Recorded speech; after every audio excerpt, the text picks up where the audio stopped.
Welcome to அமுஸ் diaries view. இன்றைக்கி blueberry crumble cake எப்படி பண்ணுறதுன்னு பார்க்கலாம். இதுக்கு ப்ளூபெரி வேணும். ப்ளூபெரி இல்லைனா ஃப்ரோசன் பெரிஸ், அப்படி இல்லைனாக்கா ப்ளூபெரி ஜாம் எடுத்துக்கலாம்.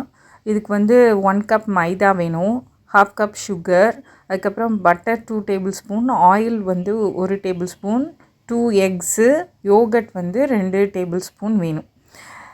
ஃபஸ்ட்டு நம்ம அந்த பேக்கிங் பவுடர் நம்ம மாவோடையே போட்டு கலந்து வச்சுக்கலாம்.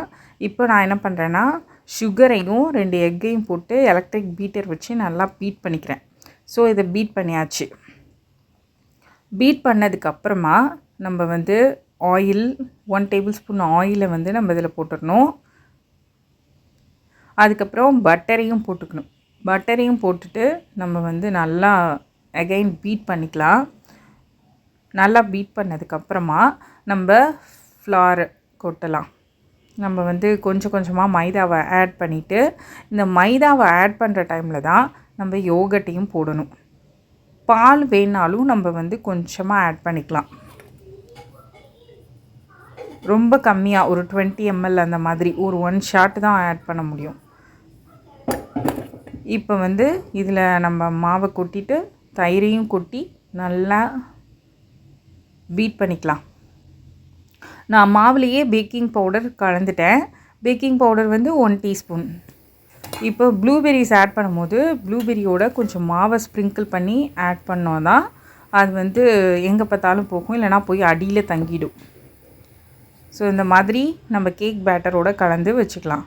இப்போ அந்த க்ரம்பிள்ஸ் பண்ணுறதுக்கு நம்ம ஃப்ளார் ஒரு 20 கிராம் எடுத்துக்கலாம், பட்டர் 20 கிராம் எடுத்துக்கலாம், சுகர் மட்டும் கொஞ்சம் கூட வேணும். சுகர் ஒரு 30 கிராம். அதை நல்லா பீட் பண்ணிக்கணும். நல்லா பீட் பண்ணதுக்கப்புறமா நான் ரொம்ப டெப்த் இல்லாத கேக் டீனை தான் எடுத்திருக்கேன். அதில் கேக் பேட்டரை ஊற்றிடுறேன். இதில் கேக் பேட்டரை ஊற்றினதுக்கப்புறமா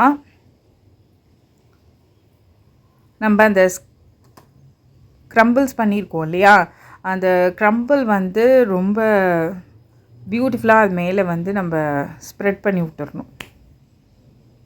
இது சீஸ் கேக்கை விட நமக்கு நல்ல டேஸ்ட் இருக்கும். சீஸ் கேக் டேஸ்ட்லேயும் இருக்கும் இது.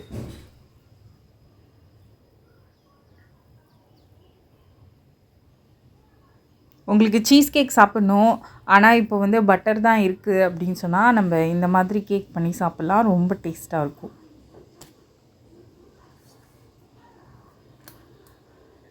இது மஃபின்ஸாகவும் பண்ணலாம். இந்த மாதிரி ஈஸியாக நம்ம சின்ன சின்ன மஃபின் அதில் ஊற்றிட்டு நம்ம இதே மாதிரி மேலே அந்த க்ரம்பிள்ஸை வச்சு நம்ம டிசைன் பண்ணி வச்சிடலாம். இதை நான் 180 டிகிரி ப்ரீ ஹீட்டட் அவனில் வச்சு 35 மினிட்ஸ் நான் பேக் பண்ண போகிறேன்.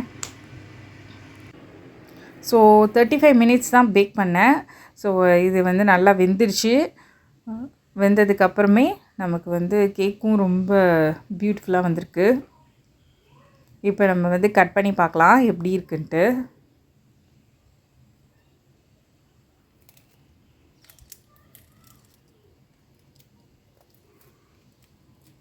இன்னும் சூடாகவே இருக்குது, அதனால் பட் ஓகே, ரொம்ப நல்லா வந்திருக்கு. ஆறுனதுக்கப்புறம் ரொம்ப டேஸ்ட்டாக இருக்கும். ரொம்ப நல்லா அந்த ப்ளூபெரிஸ்லாம் நல்லா வந்திருக்கு. தேங்க்யூ. Subscribe my channel.